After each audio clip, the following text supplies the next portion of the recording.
Le silence de la Vierge.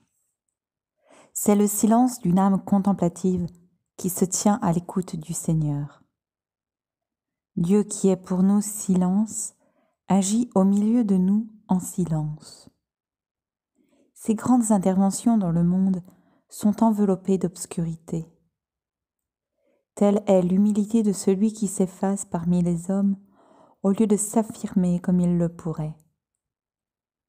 Dieu n'est pas dans l'ouragan, ni dans les éclairs ou le tonnerre, mais dans la brise légère au murmure imperceptible. Il se tait en agissant. Et ego tacui. Les mystères de notre salut portent ce cachet de silence qui les a rendus en leur temps quasi inaperçus. L'Annonciation se passe peut-être dans le secret de la chambre de Marie, comme certains pères se sont plu à l'imaginer. La Nativité a lieu en pleine nuit à la campagne, alors que le silence tient toutes choses. Parlait-on beaucoup dans la maison de Nazareth ? On peut en douter. Chacun ne vivait-il pas au-delà des mots et des images, de ce Dieu qui ne peut être dit par l'homme et qui ne lui demande que son silence pour s'exprimer en lui ? L'âme de Marie, à l'école de celle de Jésus, a dû s'enfoncer toujours davantage dans le silence. On le devine en voyant combien ces paroles dans l'Évangile sont brèves. Pas un mot de trop, ce serait un vol fait à Dieu. La suprême leçon que la Vierge recevra de Jésus sera celle de la silencieuse passion. Au moment où il opérait notre rédemption, Jésus se taisait, nous disaient les évangiles. Jesus tacebat.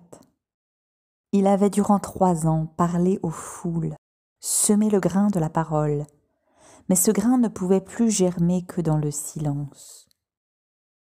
Quel contraste entre l'agitation démoniaque qui soulève le peuple à cette heure, tumultus in populo, et le silence divin qui règne dans l'âme du Christ et de sa mère. Tous deux savent maintenant que plus rien ne peut être dit par des mots. C'est leur souffrance qui exprime au Père les sentiments d'abandon et de confiance de leur âme et qui enseigne aux hommes le trop grand amour dont Dieu les poursuit.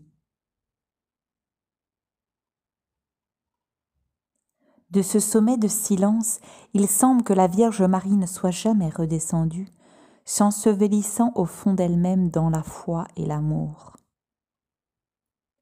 Ce silence n'avait rien de farouche ni de contraint. Peut-être la Vierge a-t-elle exercé dans l'Église primitive une discrète influence auprès des apôtres, leur rappelant à l'occasion telle ou telle parole de Jésus. Elle a certainement narré à l'évangéliste ses souvenirs de l'enfance du Christ. La tradition rapporte qu'elle vécut avec saint Jean de longues années, méditant avec lui les grands thèmes du 4e évangile. Mais c'est surtout par sa prière silencieuse qu'elle a été l'âme de l'Église naissante, le foyer secret où le grand corps mystique commençait à puiser, sans même s'en douter, sa chaleur vitale. Pleine de grâce au-delà de tout ce qu'elle pouvait comprendre ou exprimer, Marie rayonnait la grâce et la vie. Ave Maria.